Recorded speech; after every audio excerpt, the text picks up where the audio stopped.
부활의 기쁨과 또 행복과 사랑과 또 소망 넘치시기를 주님의 이름으로 축복합니다. 2달 만에 이렇게 뵙는 것 같습니다. 얼마나 보고 싶었던 얼굴이었는지 여러분도 느끼시죠? 옆에 계신 분들, 좌우에 앞뒤에 계신 분들, 또 예배를 마치고 나가며 마주할 얼굴들 생각하며 가슴이 벅찬 것 같습니다. 감사하는 것은 하나님께서 여러분들을 그 긴 시간 동안 지켜주시고 또 삶 속에서 만나주시고 오늘 이 자리에 오게 하셨습니다. 또 이 날이 부활주일인 것이 또 얼마나 감사한지 여러분 오늘 이 예배를 통해서 하나님께서 여러분을 새롭게 해주시고 또 여러분의 신앙이 더 힘차게 일어설 수 있기를 주님의 이름으로 축복합니다. 우리 한번 앞을 보시면서요 한번 소식을 전해볼까요? 세상 사람들이 듣는다고 생각을 하고 여러분 나가서 이제 삶으로 또 목소리를 그렇게 하실 거니까 예수님이 부활하셨습니다 한번 하겠습니다. 시작! 예수님이 부활하셨습니다.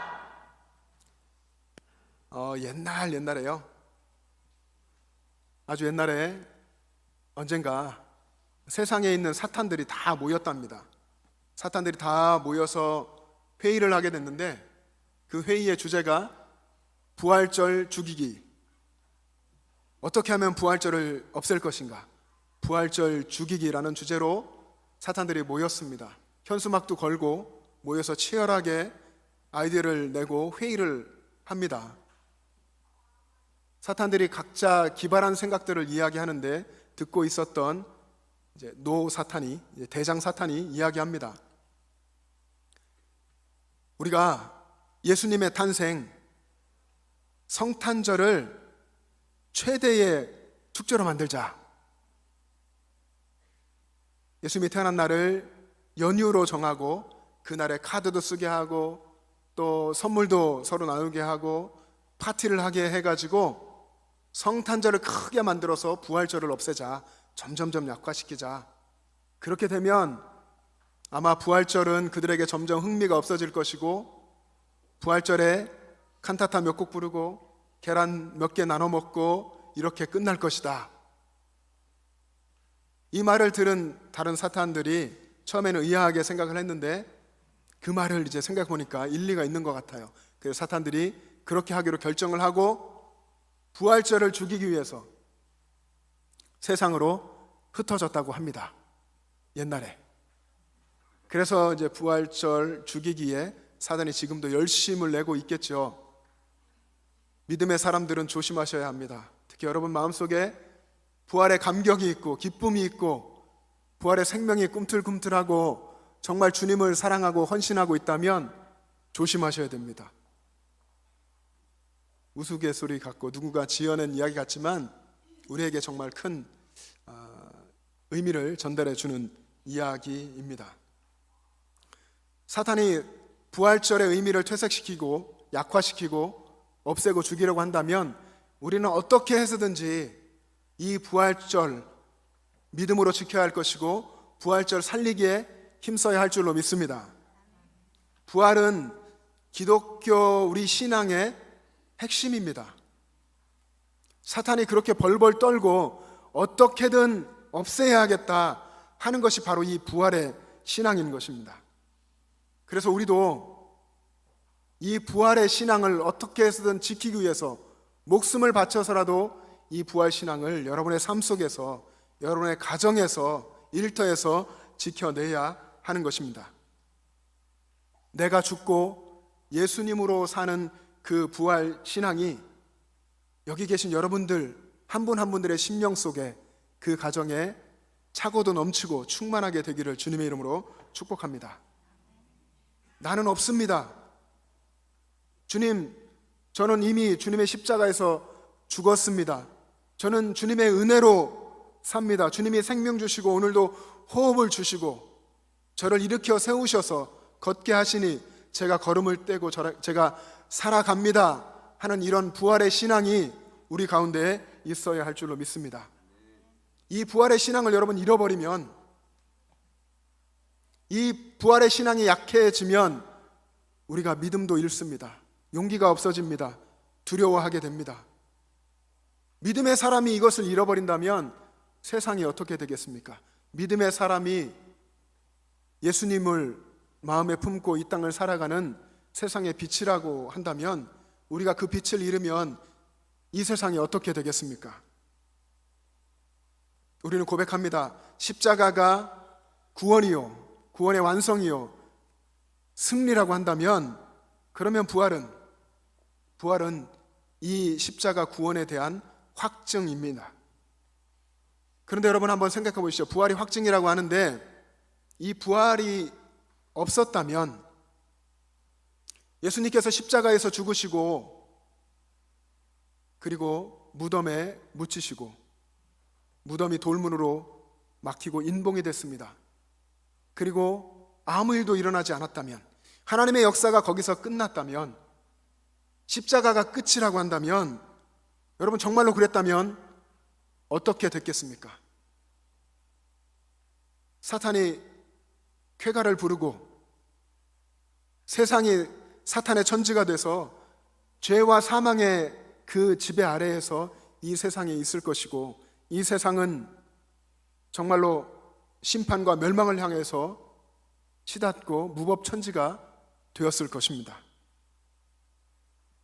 그러나 하나님께서는 십자가로 구원을 완성하셨고 무덤에 묻히신 예수님을 다시 살려내셨습니다. 안식 후 첫날 새벽에 많은 여인들이 찾아갔죠. 무덤을 찾아갔을 때에 무덤이 이미 비어 있었습니다. 예수님은 부활하셨습니다. 이 여인들, 그리고 이후에 예수님을 만난 제자들, 그들에게 있었던 절망이 희망으로 바뀌었습니다. 그들의 삶이 완전히 변했습니다. 부활하신 예수님을 만난 여인들과 제자들, 그들의 삶은 완전히 새로운 것이 되었던 것입니다. 우리도 그래야 할 줄로 믿습니다. 제자들에게 부활은 새로운 시작이었습니다. 새 삶을 살게 하는 것이었습니다. 부활하신 예수님을 만나고 제자들은 옛날의 것들을 완전히 장사지내 버렸습니다. 절망도, 두려움도, 고통도, 좌절함도, 이 모든 것도 다 끝내고 생명과 소망으로, 능력으로 삶을 살아갔습니다. 그래서 이제 그들은 그들 앞에 어떤 고난이 와도, 어떤 고통과 목숨의 위협이 온다 할지라도 그들은 거기서 흔들리지 않고 주님이신 그 사명의 길을, 부활하신 주님을 붙들고 끝까지 걸어가는 사람이 된 것입니다. 부활의 능력이 그들을 변화시켰습니다. 예수님의 부활이 그들을 변화시킨 것입니다. 예수님의 부활은 우리의 삶에도 그렇게 되어야 합니다. 우리도, 우리의 삶도 그렇게 예수님으로 인해서 변화되어야 할 줄로 믿습니다. 새로운 시작이 우리에게 있어야 하고 회복이 있어야 되고 새 삶이 있어야 할 줄로 믿습니다. 오늘 우리가 부활절에 이렇게 새롭게 만나서, 오랜만에 만나서 부활절 예배를 특별하게 드리고 있죠. 부활주일은 언제나 우리에게 특별했습니다. 오늘처럼 특별한 예배를 드리기도 하고, 또 계란을 삶고 예쁘게 포장을 해서 이웃들에게 나눠주기도 하고, 또 부활에 관련된 여러 가지 소식을 전하며 선물을 전달하기도 하고, 부활은 우리에게 정말로 기쁜 날이고, 이 기쁜 소식을 전하지 않을 수 없는 그런 특별한 날이 부활절이었습니다. 며칠 전에 코로나19로 인해서 정말 수고 많이 하는 우리 영천의 보건소를 찾아갔습니다. 우리 전도대원들 쉼없이 늘 마음의 전도를 품고 시당도 가고 열심히 전도하는데요, 같이 금요일 오후에 모여서 미리 준비한 선물을 가지고 떡을 준비하고 또 계란도 삶아 준비하고 또 음료수도 넣고 이렇게 예쁘게 포장하고 부활 소식의 스티커도 이제 붙여가지고 보건소에 가서 수고하고 애쓰는 의료진과 수고하는 많은 분들에게 그 선물을 전달하고 부활의 소식을 알리고 위로하고 왔습니다. 오늘 오후에 전도대원들과 함께 여러 가지 준비된 선물을 가지고 우리 교회 주변에 계시는 우리의 이웃들, 지금은 예수님을 깊이 만나지 못했더라도 앞으로 만날 그분들, 이 모든 것 우리 주변에 살아주고 계시는 이웃들을 찾아가서 선물을 전달하고 부활 소식을 전하려고 합니다. 많은 것들이 채워졌습니다. 떡이 준비되고 또 계란도 준비되고 또 손소독제도 준비되고 마스크도 준비되고 많은 것들이 준비되어서 저희들이 그렇게 전하려고 합니다. 여러분, 여러분들도 사랑하는 여러분의 가족에게, 여러분의 친지들에게, 여러분의 이웃들에게 이 부활의 소식을 꼭 전하시기를 바랍니다. 여러분 가슴속에 넘치고 넘치는 이 부활의 소식을 여러분의 이웃들, 고마운 이웃들에게 전하시고 여러분의 몸처럼 사랑하라 하신 그 이웃들에게 따뜻한 사랑으로 전하시기를 간절히 바랍니다. 우리가 많은 세월들 속에 여러분의 아마도 나이만큼 늦게 예수님 믿은 분들도 어쨌든 많은 시간들, 많은 세월들 속에서 부활절을 경험해 왔습니다. 여러분 부활절을 어떻게 이해해 오셨습니까? 우리는 부활절을 예수님이 부활하신 날 계란을 준비하고 교회에서 계란 나눠주고 그리고 혹은 내가 만들어서 주변에게 계란 나눠주고 나도 먹는 그런 날, 보통은 이런 정도로 이해를 하죠. 우리 교회학교, 지금 교회학교 아이들도 많이 와 있습니다. 위에 이제 가족으로 와서 아이들도 많이 있고 아래층에도 있는데 이 교회학교 아이들, 유치부나 혹은 아동부의 아이들 부활절이 어떤 날이니 하면 계란 먹는 날이요. 아마 이렇게 이야기할지 모르겠습니다. 부활을 어떻게 이해하니? 계란에서 병아리가 나오는 그런 거 아니에요? 이렇게 이야기할지 모르겠습니다. 여러분 그런데 부활절은요 그 이상의 의미가 있습니다. 부활절에는 정말 우리가 가슴 깊이 새겨야 하는 중요한 신앙의 의미가 있습니다. 부활은 완전히 새로운 차원의 삶을 살게 하는 것입니다. 새로운 세계를 살게 하는 것이 부활입니다. 그래서 이 부활 때문에 내 가슴이 벅차고 기쁨이 샘솟고 소망이 있고 또 열정이 넘치게 되는 이것이 부활이고 그렇게 그것을 가지고 살아가는 것이 부활의 삶인 것입니다. 이런 사람은 예수님을 더 사랑하게 되고 예수님께 온전히 삶을 드리게 되고 삶 속에서 모든 일에 감사하고 삶 속에서 모든 것을 찬양으로 살아가는 그런 사람이 부활의 사람입니다. 부활은 여러분 삶입니다. 부활은 어떤 개념이 아니고 부활은 철학적인 이해가 아니고 부활은 삶인 것입니다. 부활을 경험하는 삶은 이 세상 나라에 살지만 하나님 나라에 사는 것입니다. 어두움 가운데 있지만 생명의 빛으로, 부활의 빛으로 살아가는 것입니다. 사망의 권세 속에 살지만 새 생명의 능력으로 사는 것, 그것이 부활의 삶입니다. 이전과는 완전하게 다른 것이죠.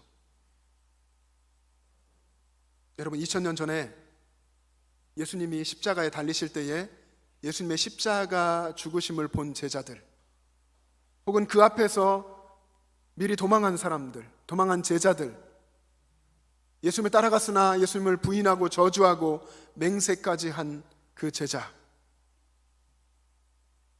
죽음의 권세를 다 이기고 다시 사신 부활의 주님께서 그들을 찾아가셔서 그들을 회복시키시고 그들을 변화시키셨습니다. 그 부활의 주님께서 우리를 변화시키실 줄로 믿습니다. 여러분 마음 깊은 곳에 주님을 향하여서 여러분의 마음을 드리고 나아가면 주님께서 오셔서 여러분을 만나주시고 회복시켜 주실 것입니다. 부활하신 주님을 만난 제자들의 삶이 변했습니다. 절망이 사라지고 희망의 사람이 되었습니다.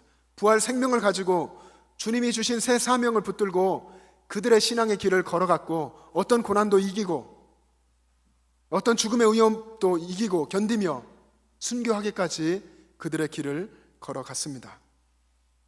무엇이 그들을 그렇게 만들었겠습니까? 무엇이 그들을 그렇게 변화시키고 새로운 사람이 되게 한 것입니까? 그것은 예수님의 십자가와 부활입니다. 그들이 부활을 경험했기 때문에, 부활을 믿기 때문에, 부활하신 예수님을 만났기 때문에 그들의 삶이 달라진 것입니다. 여러분 오늘 여러분의 심령 속에 부활의 예수님이 좌정하시고 임재하게 되기를 소망합니다.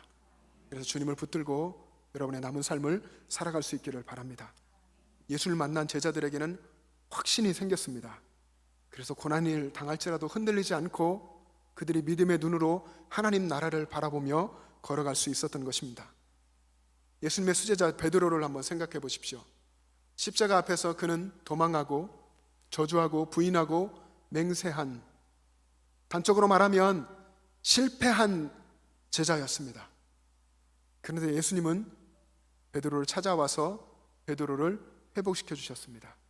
소망의 사람이 되게 하시고 담대한 믿음의 사람이 되게 하셨고 그 길을 끝까지 걸어가게 하셔서 예수님을 따라 십자가에 거꾸로 매달려 죽는 그런 승리하는 삶으로 마무리하게 하셨습니다. 베드로는 베드로전서에서 이렇게 기록했습니다. 베드로전서 1장 3절에 보면 우리 주 예수 그리스도를 죽은 자 가운데서 부활하게 하심으로 말미암아 우리를 거듭나게 하사 산 소망이 있게 하신 그 하나님을 찬송하리로다. 여러분, 우리 개역 개정 성경에는 찬송하리로다가 3절의 중간쯤에 있습니다. 근데 원어 헬라어 성경으로 보면 찬송하리로다가 가장 앞에, 맨 앞에 있습니다. 그것을 강조한 것입니다. 베드로는 특별히 이 말을 강조했습니다. 죽음에 대해서 이야기하고 부활에 대해서 이야기하면서 맨 앞에서 찬송하리로다. 예수 그리스도를 부활하게 하신 하나님을 찬송하리로다. 우리를 거듭나게 하신 하나님을 찬송하리로다. 우리에게 산 소망을 주신 하나님을 찬송하리로다. 이렇게 베드로는 이야기하고 있는 것입니다. 부활하신 예수를 만난 또 다른 사람이 있습니다. 바울입니다. 바울이 예수님을 핍박하고 믿는 자를 잡아 죽이는 데 앞장섰고 스데반의 순교의 증인까지 되었던 사람입니다. 그가 고린도후서 5장에서 이렇게 고백합니다. 그런즉 누구든지 그리스도 안에 있으면 새로운 피조물이라. 이전 것은 지나갔으니 보라 새 것이 되었도다. 새로운 피조물이라. 부활하신 예수님 안에서 보라 새 것이 되었도다 라고 이야기합니다. 바울이 이런 삶을 살고 이런 고백을 하게 된 계기가 무엇입니까? 그는 이 간증에 대해서 성경의 몇 곳에서 이야기를 하고 있는데요, 특별히 사도행전 9장에 보면 바울이 예수 믿는 사람을 잡으려고 다메섹으로 가고 있었습니다. 그때에 다메섹으로 향하여 가는 그 길에서 부활하신 예수님을 만나죠. 부활하신 예수님의 부활의 빛을 만나게 됩니다. 사도행전 9장 3절에 보면 호련히 하늘로부터 빛이 그를 둘러 비쳤다라고 기록했습니다. 하늘로부터 부활의 빛이 비치고 부활하신 예수님의 임재 속에서 바울은 그 빛을 보고 눈이 멀어버렸습니다. 그리고 땅에 엎드러졌고 다른 사람의 도움을 받아서 다메섹으로 가게 됩니다. 그리고 거기에서 하나님이 예배하신 하나님의 사람 아나니아를 만나고 그에게 기도를 받고 그 눈에서 비늘 같은 것이 벗어지고 눈을 뜨게 됐습니다. 그리고 그는 새 소망을 그리고 새 비전을 발견하게 됩니다. 이방인의 사도로 살아야 한다 하는 주님이 주신 이 사명을 붙들게 됩니다. 그리고 그는 부활하신 주님을 마음에 품고 부활의 주님이 나의 주님입니다 라고 고백하는 삶을 살게 됐습니다. 새 사명을 붙들고 주님께서 세워주신 표대를 향해서 그 길을 걸어가는 사람이 되었습니다.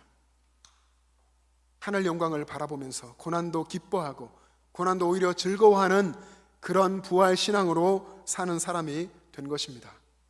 오늘 우리가 읽은 로마서 6장 본문도 바울이 쓴 것이죠.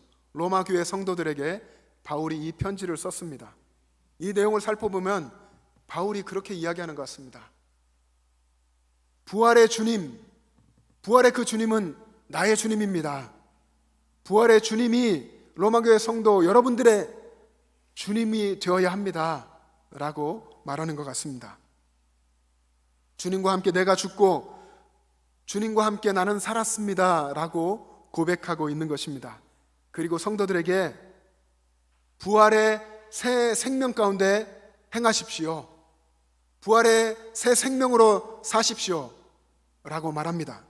그리고 죄에 대해서 죽고 하나님께 대해서 살아있는 자로 여기십시오. 죄에 대해서는 여러분이 죽었습니다. 하나님께 대해서 살아있는 사람으로 삶을 살아가십시오 라고 권면하고 있습니다.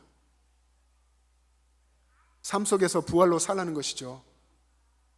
부활로, 그 부활의 능력으로 삶을 살아내라 라고 이야기하는 것입니다.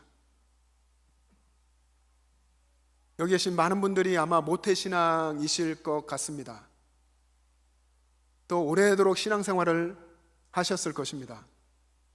저도 오래전에 모태신앙으로 살았는데, 오래전에 제가 부활절에 대해서 생각할 때마다 특별한데 어떻게 특별한가 그때 생각을 한번 기억해 보면, 그냥 여러 교회의 절기들, 성탄절도 있고 여러 기념하는 그런 주일이 있는데 그 많은 시간들 중에, 많은 절기들 중에 하나다 정도로 생각했던 것 같습니다.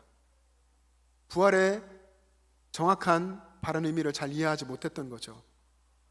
여러 가지 기념일 중에 하나 정도로 생각했던 적이 있었습니다. 그런데 여러분, 우리는 생각을 바꾸었으면 좋겠습니다. 부활절은 기념일이 아닙니다. 부활절은 우리가 삶 속에서 부활의 능력으로 살아야 하는 모든 날, 그 수많은 날들 중에 하루일 뿐입니다. 우리는 매일매일을 부활의 능력으로, 부활하신 주님과 동행하면서 매일매일을, 매 순간순간을 그렇게 살아가야 합니다. 이것이 진정 부활이 삶이 되는 그런 능력 있는 삶인 줄로 믿습니다. 우리에게는 매 주일이 작은 부활절이죠. 그렇게 주일마다 우리는 고백하면서 기쁨으로 예배를 하고 있습니다. 그런 것처럼 매일매일도 우리가 세상 속에 살아가는 힘들고 우리를 지치게 하는 치열한 그 매일매일의 삶, 월요일부터 토요일까지 이어지는 그 삶도 부활의 능력으로 살아내는 삶이 되어야 할 줄로 믿습니다. 예수님의 부활이 여러분의 현재를 살아가게 하는 능력이 되어야 합니다. 예수님의 그 부활을 꼭 붙들고 살아갈 수 있기를 바랍니다. 이 부활의 능력이 여러분과 여러분의 가정과 여러분의 일터 가운데도 충만할 수 있기를 간절히 바랍니다. 예수님 안에서 죽고 예수님 안에서 다시 사는 우리들은 누굽니까? 우리의 정체성이 무엇입니까? 우리는 부활의 빛 안에 살아가는 사람들입니다. 여러분, 부활의 빛 안에서 여러분 주변의 사람들을 새롭게 바라볼 수 있기를 원합니다. 여러분 주변의 사람들을 새롭게 바라보십시오. 부활의 그 시각으로, 예수님의 사랑으로 바라보시기 바랍니다. 부활의 능력을 의지하면서 여러분 담대한 믿음으로 살아갈 수 있기를 바랍니다. 어제와는 다른 오늘을 살아갈 수 있기를 바랍니다. 오늘은 부활하신 주님을 의지하고 그 능력을 붙들고 새롭게 담대하게 살아갈 수 있기를 주님의 이름으로 축복합니다. 온 세상을 덮었던 캄캄한 어둠이 부활의 빛 아래서 다 사라졌습니다. 이미 사라졌습니다. 우리는 찬란한 부활의 빛 아래에서 살고 있습니다. 부활의 주님께서 여러분 가운데에, 여러분의 심령의 중심에, 여러분의 가정 속에 임재하여 계십니다. 여러분 그것을 믿으시기를 바랍니다. 부활의 주님을 찬양하시고 주님께 감사하고 또 부활의 주님과 여러분 삶 속에서 동행하며 살아갈 수 있기를 바랍니다. 바울이 그렇게 고백한 것처럼 부활의 주님, 그 주님이 나의 주님입니다. 나의 주님이십니다. 내가 주님과 살겠습니다. 그런 고백으로 살아가는 여러분 될 수 있기를 바랍니다. 부활의 기쁨과 감격이 오늘 예배하는 모든 우리 영천제일교회 성도님들, 지금 영상 예배를 드리고 있는 모든 분들, 영천제일의 모든 가족들 가운데에 가득하기를 주님의 이름으로 축복합니다.